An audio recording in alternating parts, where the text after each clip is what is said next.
Now, this is one fight I would say they're doing what the fans want. But is it fair to say they're doing what the fans want? Or does it happen to be one of the few times that what the fans want matches what the company wants? What the fuck is that? I think that's what it is. I think right now, of course, Sean Strickland won his last fight against Fluffy Hernandez. Big fan favorite in the UFC, big company man. Khamzat Chimaev, current champion. It makes total sense. Even though we already have our rankings, right? We already have our rankings here. And there is supposed to be, at least that's how it's been for a while. There's supposed to be an order of the way things are. And if we go by that order, we got Khamzat Chimaev as the champion. And then we got Dricus as number 1. But Dricus already fought Khamzat. So that wouldn't make any sense if they do a rematch, especially with the way that fight was so one-sided. The main question is Nassourdine Imavov is number 2. Don't get me wrong, I love this fight, but I don't think it makes sense according to the rankings. What the fuck is that? Doesn't make any sense at all. Doesn't make any sense. I'm just gonna stay straight up, man. It's not close. It's not close. But we have to keep it objective. We have to go with the stats and the data and compare everything. And it's for you guys to decide who your pick is, even though I think it's pretty obvious. It's pretty much like a clash of relentless grappling pressure versus elite defensive striking and cardio, and defensive grappling as well. Strickland has always been known for his defensive grappling, and he really displayed that in his fight against Anthony Hernandez. It was pretty impressive. I got that pick wrong, of course. But I'll tell you one thing. Khamzat Chimaev ain't no Fluffy Hernandez, man. If you think that fight is going to play the same way with Strickland defending all the takedowns and all that stuff, you are in for a rude awakening. So on one side, you have Khamzat Chimaev, one of the most dominant wrestlers and finishers in MMA today. On the other side, you have Sean Strickland, a pressure striker with incredible durability and one of the best defensive shells in the sport. So stylistically, this fight is basically wrestling dominance versus striking volume.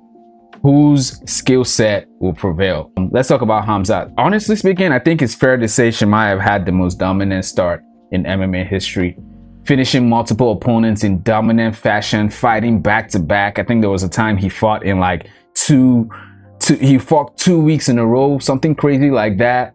But then, of course, the career changed. All of a sudden, he started fighting once in a while, once a year. But it's not fair to say all of a sudden. All that happened after he got COVID. And he got a pretty bad case of COVID, if I'm being honest. Obviously, still dealing with issues from that. So I think it's unfair when fans try to paint him as this inactive fighter or inactive champion. It's not his fault, and we can break all that down, but that's for another video. Also, I've seen a lot of people say, man, Khamzat Chimaev is not active, he doesn't like fighting. Well, here you go, the fight is set. It turns out the UFC just wasn't sure what fight they wanted to make, and they were waiting for things to play out. So this was their choice, and I agree with it. What makes Khamzat Chimaev so dangerous is his ability to overwhelm opponents immediately. He has elite wrestling, no doubt. It's obvious whenever you watch his fights. Chimaev's biggest weapon is his wrestling. He shoots explosive takedowns, chains them together, and once he gets on top, he's incredibly difficult to escape. He's ragdolled high-level fighters and controlled elite rounds with ease. Just take a look at the fight with Dricus du Plessis. Literally made Dricus, who was a great champion, you know, his run wasn't that long, but he was a good champion. He made him look like an amateur. He made him look like someone who just walked into a gym for the first time in their life. That's how Khamzat made a champion look. Now, of course, Khamzat didn't really do this in his fight with DDP, but he has great ground and pound. Once Chimaev gets top position, the damage starts immediately. He throws brutal ground strikes and forces opponents to defend constantly. Now, that pressure often leads to submissions or TKO, but a lot of people like to take the fight with Dricus and say, oh, Khamzat is boring, Khamzat is no more entertaining with the grappling, blah blah blah. I'm like, you know, every fighter has their off day. Even Sean Strickland has had more off days than entertaining days. But another thing we have to talk about with Khamzat is his aggressive finishing mentality. Khamzat doesn't fight to win rounds. He fights to finish the fight as quickly as possible. That killer instinct makes him extremely dangerous early in fights. And it's easy to break down Khamzat's traits, his skill set and all that stuff, and then look at the fight with Dricus and say, see, but he didn't have the finishing instinct. He didn't do ground and pound. He didn't do all this. Like I said, that was a one-off. I honestly feel like the fight with Dricus is a good example to see grappling dominance, but it's not a great example to see the full skill set of Khamzat Chimaev. But Khamzat Chimaev destroyed legends like Robert Whittaker. He beat Kamaru Usman in a majority decision win, even though I think he lost that fight, but it was very close. As you can see here, dominated Dricus, destroyed Whittaker, ruined his teeth. And then before that, he beat Kamaru Usman, and then before that, Kevin Holland, Gilbert Burns, Jili Liang, and the list goes on. The guy is dominant. His resume is good. And Khamzat is one of those guys that early in his career, you could tell that he was dominant. You could tell that he had mad potential. You could tell the guy was special, right? You could tell. As you can see, his striking accuracy 61%, takedown accuracy 55%. Like I said, he's a finisher, 40% submission, 20% decision, 40% KO. That is a good stat, but people always tend to go off recent history, recent memory. But it is what it is. Sean Strickland, 30 wins, 7 losses. Great resume as well. One thing I'll say about Sean Strickland is his resume is elite. He has only fought the best of the best in like the last 3 years. Literally only the top of the rankings. One of the most unique strikers in MMA. His style looks simple, but it's extremely effective. Sean Strickland is the perfect example of perfecting the fundamental basics of fighting. Those jabs and teeps, they look really easy, but he's such a master at it that it's just so freaking difficult to deal with. Strikers find it difficult to deal with. Grapplers find it difficult to deal with. It's just impossible to overcome. But yeah, of course, one of the main things about Sean Strickland is his elite defensive shell. Strickland uses a high guard and shoulder roll style defense. Similar to boxing, he blocks and deflects a huge amount of strikes while staying in punching range. That defense helps him dominate elite strikers. That's how he keeps his distance. That's how he keeps rounding up his volume. Strickland also has the relentless pressure. Strickland constantly walks opponents down. He doesn't throw huge power shots. Instead, he overwhelms opponents with jabs, straight punches, high output, and over 5 rounds, that pace can break fighters mentally. But I'll say this, Khamzat is not a fighter you're gonna break mentally. Strickland has incredible cardio. He can maintain his pace for 5 full rounds, which makes him extremely dangerous in long fights. So the longer the fight goes, if he's standing in there, it's not gonna get easy. But again, that would have been maybe like 3 Khamzat fights ago. Actually, before Khamzat fought Dricus, it would have been easy to say, man, Strickland has better cardio, man. He's gonna destroy Khamzat because the cardio is you just can't match the cardio.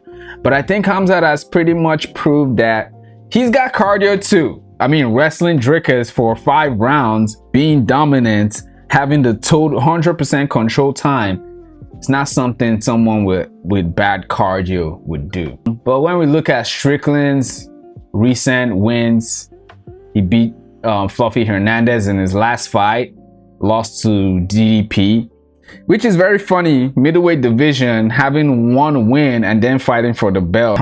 Like I said, I'm not mad at it. this is what fans wanted, and this is what fans are getting. Had a win against Paulo Costa, very uneventful fight, but he won fair and square. That's cool. Before that, he lost to DDP in their first matchup. And of course, his biggest win, his biggest best performance so far, his fight against Adesanya. So that's pretty much Sean Strickland's run. Like I said, elite resume, right? Good record right here. Everybody here is a good name to have on your fight resume when you have them as someone you beat. This is a good resume right here. I mean, how many champions has he fought? Adesanya, DDP, and now he's about to fight Khamzat. The biggest question in this fight, obviously, can Strickland stop Khamzat Chimaev's takedowns?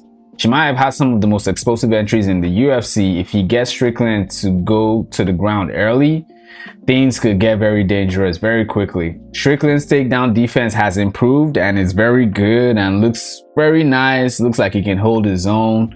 But against Khamzat, I don't know. He hasn't faced many wrestlers as powerful as Chimaev. I'll say that. Now, if the fight stays standing, of course, Strickland could have a big advantage. Strickland's style is perfect for frustrating aggressive fighters. His jab, pressure, and defense could make it difficult for Khamzat to land clean for sure. Now, the pace of the fight, another key factor is the cardio. Chimaev tends to start extremely fast, even though he's not really been doing that lately. He's been pacing out his cardio. Strickland, on the other hand, gets stronger as the fights go longer. If Strickland survives the early rounds, the fight could shift dramatically. Now, for the path to victory, Khamzat Chimaev, of course, he's gonna shoot early. That's what he's going to do. He doesn't waste time. Once they dap up and shake, if they do that, he's going for the takedowns right away. Same way he did against Kevin Holland. That was a crazy scramble. So he's gonna attempt takedowns immediately and try to maintain top control. He's gonna look for submissions throughout the fight this time. And trust me, with the little backlash that Khamzat got in his last fight, even though he won it, he's going to want a finish. He's going to be looking for a finish, especially someone like Strickland, because he doesn't like Strickland. These guys don't like each other. When was the last time we had a good grudge match? This is a big fight right here. I'm excited. This is actually the most exciting matchup for the year so far for me.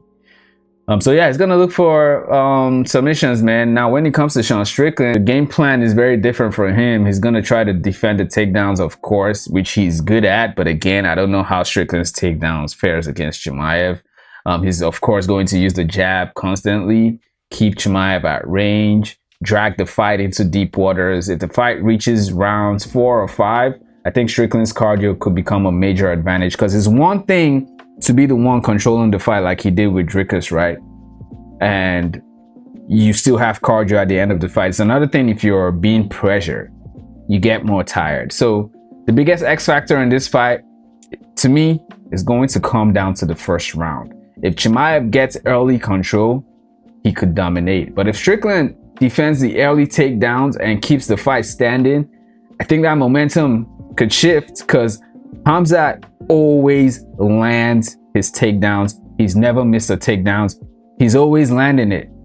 The reason is because even when he attempts it the first time, it doesn't go well. He stays on that clinch, on that control, and just ends up dragging you to the ground. He's never attempted a takedown that was not successful. So if Strickland somehow manages to defend a takedown, especially early in the fight, I think that will mess with Khamzat's head, man. I think that will mess with Khamzat's head. But yeah, looking at this matchup, Chimaev's wrestling is probably the deciding factor, obviously.